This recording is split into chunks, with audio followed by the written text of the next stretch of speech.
Okay, as a follow-up to Ms. Siski's lesson on AA similar, we're going to take a look at SSS similar and SAS similar.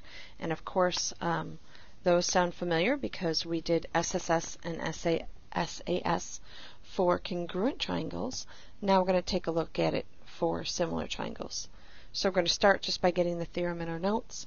The side-side-side similar theorem is if the corresponding side lengths of two triangles are proportional, then the triangles are similar.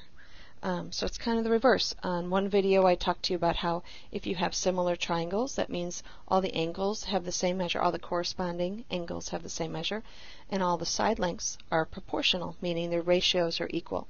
This is the reverse. This is if you have triangles where all the sides, all the corresponding sides are proportional, their ratios are equal, then you have similar figures. So in our example, we have two triangles, and if you can say that AB is to RS, as BC is to ST, as AC is to RT, if all three of these ratios are equal, then you can say the triangles are similar. So we did an example in class where the scale factor or the ratios were 2 to 1. So if it's 2 to 1, 2 to 1, 2 to 1, you have similar triangles. If it's 5 to 3, 5 to 3, 5 to 3, you have similar triangles. The SAS similar theorem talks about and included, as you might imagine, just like with the congruent SAS, you have to have the included angle involved. And so this says if an angle of one triangle is congruent to an angle of a second triangle and the lengths of the sides including these angles are proportional, then the triangles are similar. So in this case you would be able to say these two triangles are similar if in this case we have angle X is congruent to angle M, and then it would have to be, it couldn't be just any two pairs of sides, it would have to be the sides that make up those angles. So I have ZX to PM and XY to MN. If all of this were true, that these are congruent and these ratios are equal, or that these are proportional, then you have similar triangles. So here's the good news, really good news. As you might imagine, a proof involving either of these new theorems would really be awkward. You would have to have these ratios written this way in your proofs, and so we're not going to be having any proofs that involve these two new theorems. Your proofs on your quiz and your test for this chapter, the only new thing would be a similar. However, algebraic problems are definitely fair game with these, and so we have an example. Let's just leave it like that. So here's an example of what you might see on your homework as well as your next quiz or test. Tell what method you would use to show that these two triangles are similar. So you can see the first thing I notice is that I have numbers for two sides each and no information for the third side. Unlike angles, I can't assume or even try to figure out without measuring, and the diagram may not be drawn to scale. I have no way of knowing what those two sides are. So I'm already thinking it's probably going to be SAS similar, and because of vertical angles, of course, we have those two sides. So the only other thing left to do, I have vertical angles, and so I know that angle ACB is congruent to angle ECD by the vertical angles congruence theorem. But what I have to do is think about these two triangles. Now, be careful because they're not in the same position. You can see that 9 is smaller than 18, and so 15 is smaller than 30. You would have to go with the smaller ones matching up. All right, so I can talk about, let's stick with one triangle. Let's say I want to say that 18 is to 9. I'm sorry. This is why I always suggest that you redraw the triangles. So I'm going to redraw these triangles.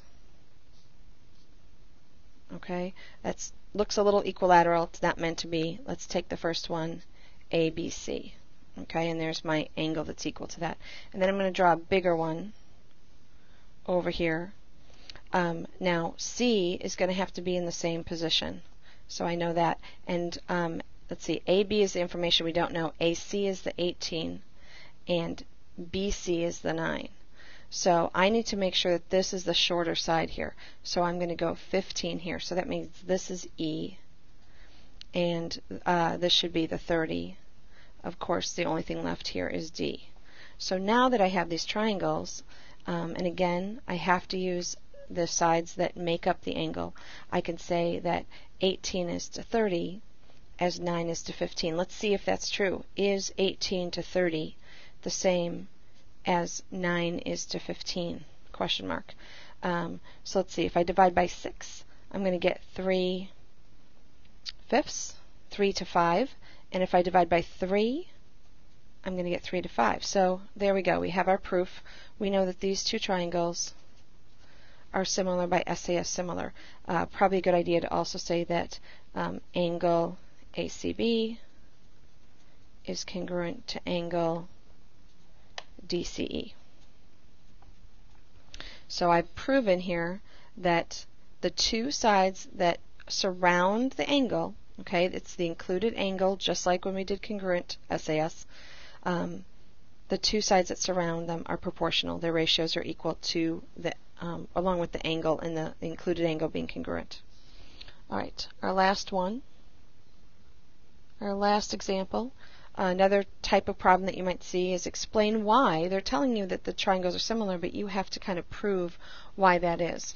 And so I'm going to go right to saying that it's a really good idea to redraw these triangles. And if that's a right angle, that's a right angle. So I can see that I have two right angle triangles here. And so I'm going to keep this one the same, x, z, y. I'm going to turn this one, I'm going to rotate this one, and so that means this is going to be w, z, x here. Then I'm going to fill in some information. WZ is 16, and then this is 20, and then this is 12, and then these are already in that same position. So because I have enough information, I could actually use either theorem here. I could show you all three ratios and use the SSS similar theorem, or I could use the fact that these two angles are congruent, and I could use SAS. Since I just did SAS up there, I'm going to go ahead and do this one. So we're going to say, is 16 to 12 equal to 20 to 15 equal to 12 to 9? And so let's see, if I divide by 4, I get 4 to 3. If I divide by 5, I get 4 to 3. And if I divide by 3, I get 4 to 3. So I'm pretty happy that this is the SSS similar theorem.